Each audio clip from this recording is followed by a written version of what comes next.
គុំការកោ single គ្នាកោ single នឹងនាំយកមេរៀនជាបន្តដើម្បីចែកជូនដល់អ្នកទាំងអស់គ្នាផងដែរអូខេមេរៀនរបស់យើងនៅថ្ងៃនេះគឺពាក់ព័ន្ធជាមួយនឹងស្នេហាអូខេអញ្ចឹងមេរៀននេះបើសិនជាអ្នកទាំងអស់គ្នាចង់សារភាពប្រាប់ក្រាស់អ្នកទាំងអស់គ្នាមេរៀននេះពិតជាមានសារៈសំខាន់សម្រាប់អ្នកទាំងអស់គ្នាផងដែរអូខេអញ្ចឹងកុំឲ្យខាត់ពេលវេលាយូរមកចាប់ផ្ដើមជាមួយនឹងខ្ញុំដូចតទៅដែលមេរៀនរបស់យើងថ្ងៃនេះមានចំណងជើងថា我也爱你我也爱你មានន័យថាខ្ញុំក៏ស្រឡាញ់អ្នកដែរអូខេអញ្ចឹងចាប់ផ្ដើមជាមួយនឹងការអានប្រយោគនិងការប្រកប拼音ជាមួយនឹងខ្ញុំទាំងអស់គ្នា我爱你我爱你u o w我爱n i ni你我爱你我爱你我也爱你我也爱你 u o w 我也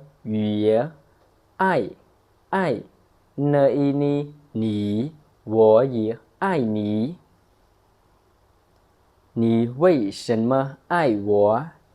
你为什么爱我n i ni 你 u a v 为是 n 生神 m m m i u o w 我你为什么爱我你为什么爱我因为你很漂亮因为你很漂亮因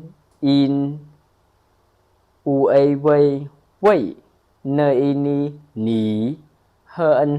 很 p l 飘 l ang 亮因为你很漂亮អូខេអញ្ចឹងបន្ទាប់ពីយើងធ្វើការ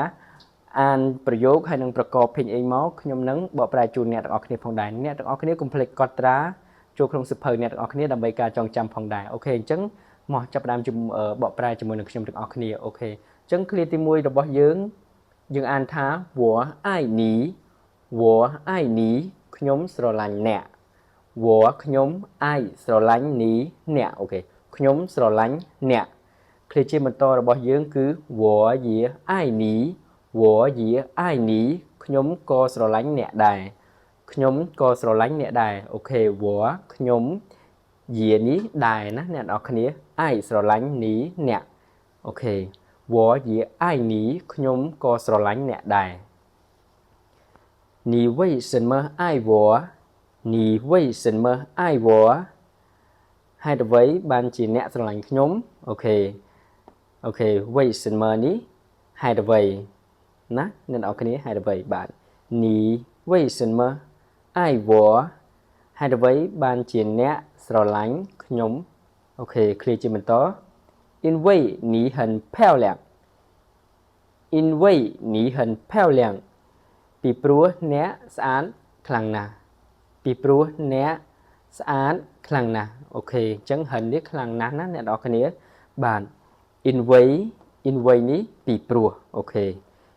in way ពីព្រោះនេះអ្នកហិននឹងណាស់បាទឬក៏ខ្លាំងណាស់បាទផៅលាំងនេះស្អាតគឺយើងប្រើជាមួយនឹងមនុស្សស្រីណាអ្នកនរគ្នាយើងប្រើជាមួយនឹងបាទមនុស្សស្រីគឺបើភាសាអង់គ្លេសគឺ beautiful បាទអូខេអ្នកនរគ្នាអញ្ចឹងមេរៀនរបស់យើងនៅថ្ងៃនេះបានមកដល់ទីបញ្ចប់ហើយអញ្ចឹងអ្នកនរគ្នាកុំភ្លេចកត់ត្រាចូលក្នុងសៀវភៅផងណាអូខេអញ្ចឹងនឹងសន្យាជួបគ្នាជាមួយនឹងវីដេអូក្រោយជាមួយនឹងមេរៀនជាបន្តល្អៗផងដែរអូខេ